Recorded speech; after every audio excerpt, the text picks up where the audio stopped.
brothers, elders, sisters in Islam. Today we want to discuss a very important topic in our deen, is how do we treat our daughters and how do we show love to our daughters. How do we give that justice between our children, between our son and our daughters. But because today we want to touch on this topic about responsibility as a parent towards our daughters especially. Why? Because in the time of Jahiliyyah, we knew in the time of Prophet ﷺ, in the time of ignorance, people used to bury their daughters alive. They used to think that daughters, girls, are very insignificant. They are very low. They have no sort of value. Allah subhanahu wa ta'ala created man and woman. Ya ayyuhan nas inna khalaqnakum min dhakarin wa untha. Allah is the one who created us from man and woman, boy or girl. In today's time you will find this amongst society, people, that when it comes to, knowing that they have a boy or a girl, you will see their reaction. If they really want a boy and it happens to be a girl, they will feel sad, they will feel upset about it. That, oh, how can I accept this? But he does not know this is the decision of Allah subhanahu wa ta'ala. Whether it's a boy or whether it's a girl, girls are a very great blessing of Allah subhanahu wa ta'ala, daughters.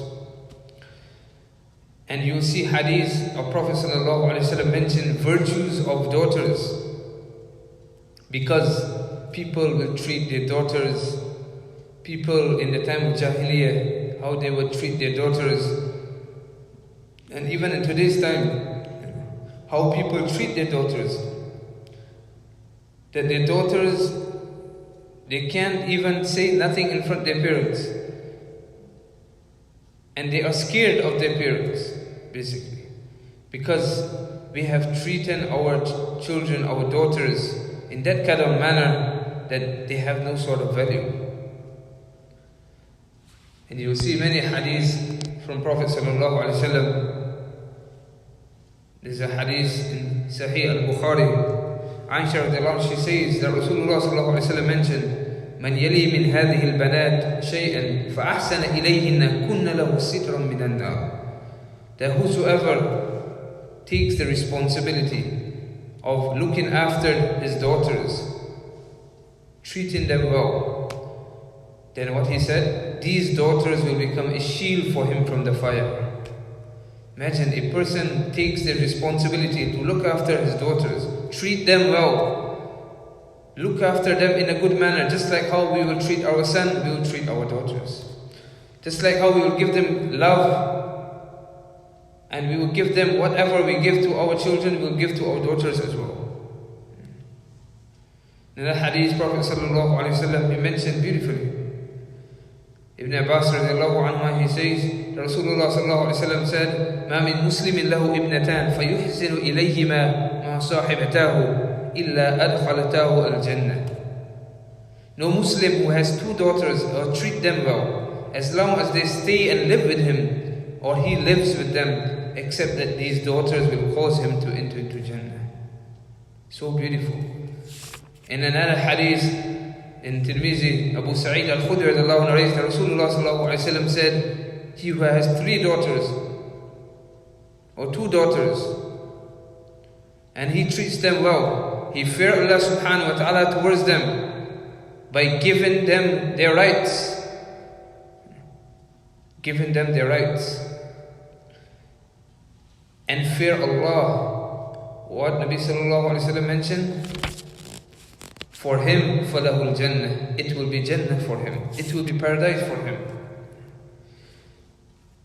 This is very important. That how we take out this mentality, like how the previous nations had the mentality of Jahiliyyah, that girls are not important, daughters are not have any sort of value. But we don't know that these same daughters of ours are means and reason and sabab for us to enter into Jannah. Abdullah ibn Abbas narrates Rasulullah sallallahu alayhi wa sallam said, من ولدت له أنثى فلم يعدها ولم يهنها ولم يؤثر ولده أدخله الله بها الجنة. If anyone has a baby girl, neither buries her alive, nor tortures her, nor prefers his son over her, then Allah subhanahu wa ta'ala, because of her, will send him into Jannah, into paradise. Subhanallah. It shows many ahadith to show the blessing of daughters. One scholar was mentioning a beautiful ahadith, and it's a very touching story. In the time of Rasulullah sallallahu alaihi wasallam, there was this man. Listen to this story very attentively. It will open our eyes. It was this person in the time of Rasulullah sallallahu alaihi wasallam. This person, he used to always be engaged in salat and dua, and he used to always cry. Tears used to come down his cheeks, coming onto his beard, to such an extent he used to fall out. He used to become unconscious, and then he would gain conscious again. Again he will make dua to Allah subhanahu wa ta'ala. He would cry and cry. Anytime he would make dua, tears will come down his cheeks, coming down to his beard, and he would fall down. He would go unconscious again and again. So some Sahabas would see him and tell him that, what's the matter? That we are seeing you over and over again. You're making dua, you are engaged in salat, and you are crying to the extent that you are falling out. Means you are going unconscious. They took him to Rasulullah sallallahu alaihi wasallam, and they took this matter to Nabi sallallahu alaihi wasallam. And this person came in the presence of Rasulullah sallallahu alaihi wasallam. Nabi sallallahu alaihi wasallam inquired from him, what's the matter? You've been performing a lot of salat and making a lot of dua with a lot of tears coming down his cheeks and his beard, to the extent that he is falling out. He's going unconscious. And in the hadith, you would see that Nabi sallallahu alaihi wasallam never mentioned the name of this person. It shows that ulama mention that anytime we are mentioning the negative of a person, we should not mention the name of that person. So Nabi sallallahu alaihi wasallam in this hadith did not mention even the name of this person. So this person told Nabi sallallahu alaihi wasallam, O Prophet sallallahu alaihi wasallam, the reason for my crying with abundance of tears is, I want to mention the story on the time of Jahiliyyah. I had a daughter, and I used to, the tradition of that time in my community is, any girl would born, we would bury them alive. My daughter, she was born, and she reached that age, certain age, that I decided in my mind, now it's time for me to get rid of her. It's time for me to go and bury her alive. So he's mentioned his story to Nabi sallallahu alaihi wasallam. He said, one day it happened, I went home and I told my daughter that, get ready, today we are going out for a party. Today we are going out for a party. And this was an unusual act. So the daughter was like surprised that my father is taking me out for a party, maybe taking me to the park today. And she didn't know what would be the consequence, what my dad is actually, what he wants to do with me. But I was excited and I got ready. And with all of that excitement, the daughter thinking in her mind that my father is taking me out for some dinner or for some going to the park and play. So my dad took me, and he took me to this place where it was a barren land, nobody there, and all of a sudden there was this big well, and it was very deep inside. And if you look inside this well, you would see big, huge rocks under this well. And all of a sudden, the daughter realized that something doesn't look too good.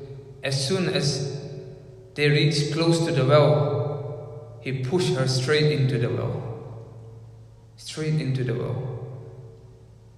Imagine what pain at that time she would be going through.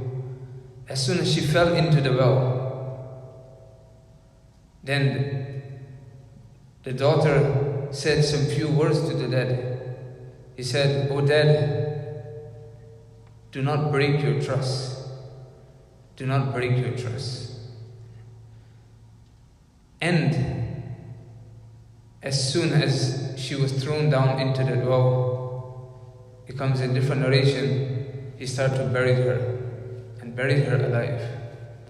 And the daughter was just saying, "Oh dad, do not break your trust. Do not break your trust." He buried her alive. And he did not realize what he has done.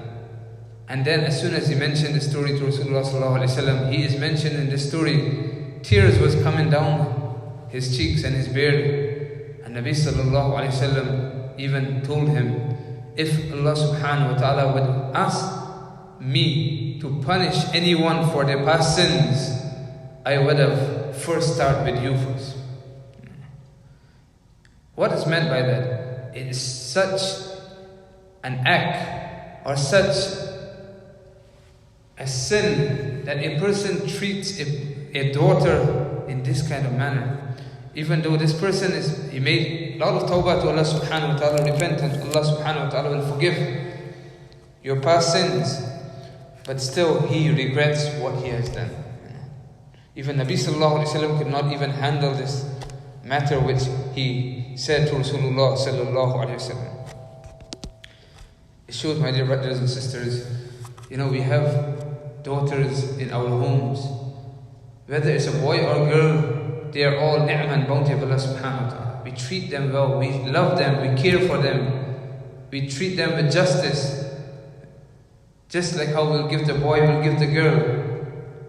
We treat them equally, we give them love and muhabbah. Where the hadith I mentioned, Nabi sallallahu alayhi wa sallam mentioned, Allah will give them Jannah because of these daughters. Whether even if you have one daughter, the hadith says 3 daughters, 2 daughters, some narration also 1 daughter. So never think that, I have a daughter, it's something very, low according to me. No, this is a ni'mah of Allah subhanahu wa ta'ala. We ask Allah subhanahu wa ta'ala to grant us tawfiq and ability to practice in the hadith, and may Allah subhanahu wa ta'ala make us amongst those to treat our children, our daughters, according to the teachings of Allah subhanahu wa ta'ala and the way shown by Rasulullah sallallahu alayhi wa sallam. Barakallahu lana wa lakum fil Qur'an al-Majid wa nafa'ana wa iyyakum bil ayati wa dhikr al-hakim. Astaghfirullah li wa lakum min sa'il muslimin min kulli dhanb wastaghfiruhu innahu huwal ghafurur rahim. Jazakallahu